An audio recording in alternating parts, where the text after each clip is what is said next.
Welcome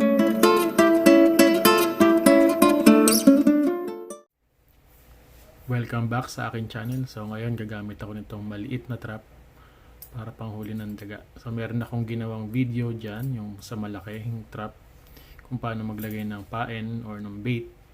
So ito parang ganun lang din siya. So ito wala na siyang locking mechanism. Pag press mo lang siya dito, sasabit mo lang yun dito. Okay na yan. So yan, sumasara siya kagad. Medyo sensitive naman siya. Sana makahuli ako ng daga dito. So ayan, makita mo, konting trigger lang yan. Dumudulas na kagad siya. So nabili ko to sa mga Wilcon, 120 pesos I think. So mini mousetrap small sa housewares. So medyo maganda naman ang kanyang coating at mukhang matibay siya. So lalagyan ko na lang to ng pain. Tulad ng dati, lalagyan ko siya ng cashew nuts. Okay. So, ayan lang siya. Sabitan mo lang siya dun. Cashew nuts, tapos lalagyan ko ulit ng rubber band na maliit. Para nakasabit lang siya. Para pag ginalaw siya ng daga sa loob. Konting galaw lang yan. Mahuhuli na siya. Okay. So, testing na natin to. Don't forget to subscribe, like, and share the video. So ito na ulit yung rubber band tsaka yung cashew nuts. Pwede ka rin kayong gumamit ng mani. Paborito rin ng daga yung mani. So ganun lang ulit. Medyo higpitan nyo lang ng konti yung goma. Tama lang para maipit natin tong cashew nuts. So masyadong mahigpit kasi pwedeng mabali siya. So, ayan na siya. So, dito mo lang isasabit yan. Lagay ng bait. So, medyo maliit siya. Struggle ta. Okay. So, lagay ka muna siya dyan sa loob. Oop. Laki ng kamay ko. Okay. Sabit please. Okay, yeah. So sumabit na siya. Okay. Yan yung pain natin. So, sabit ko lang ito dito. Yan siya. Pag gumagalaw-galaw, pwede nyo i-adjust yan. Yan. Yung medyo bibitaw na siya.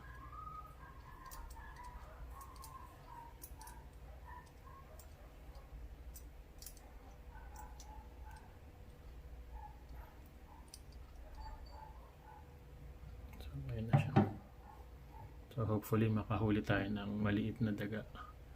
Kasi yung isang ginawa kong trap ng daga, yung umiikot na wheel, parang hindi na nila inaakyat yun eh. Tapos kinakain ng langgam yung mga bait ko, kaya hindi na ako nakahuli. So totoo nga yung sinasabi nila na nakakapag-adjust yung daga dun sa mga mousetrap na ginagamit natin. Kaya dapat gumagamit tayo ng iba't ibang klaseng mousetrap. So finally, nakahuli na naman tayo ng ating baby trap, mini trap. Effective siya. So yung ginamit ko dito is peanuts. Yung kasing cashew, ayun na, hindi na makahuli lang gamit yung cashew nuts. So ito na yung huli. So maliit lang yung trap, hindi na kailangan ng clacking. Naipit yung buntot niya. So, exterminate. Time to exterminate. Effective ang aking mini mouse trap.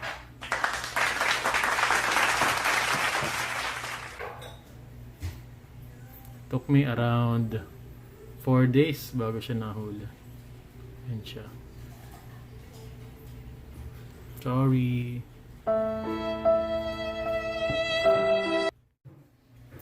So, the easiest tool.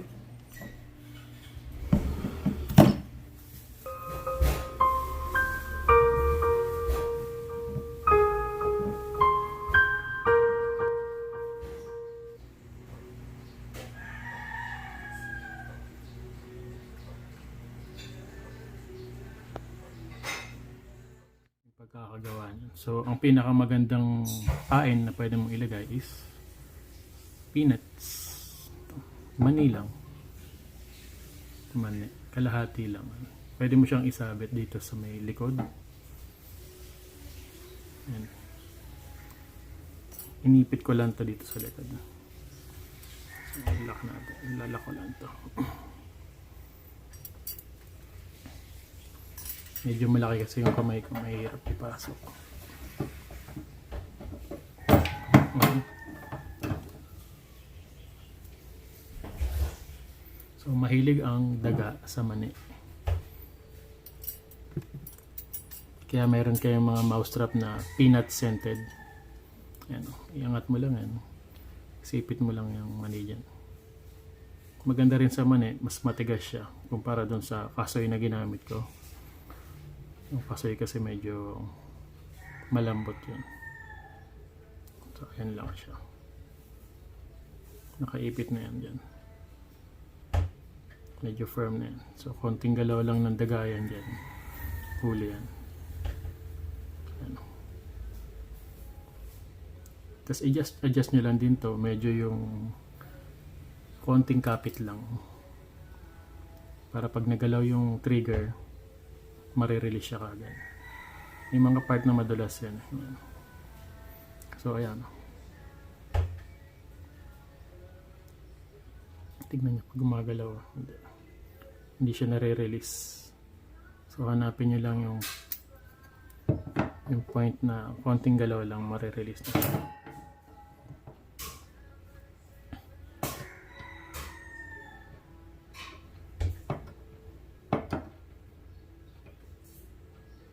Okay, so ayan.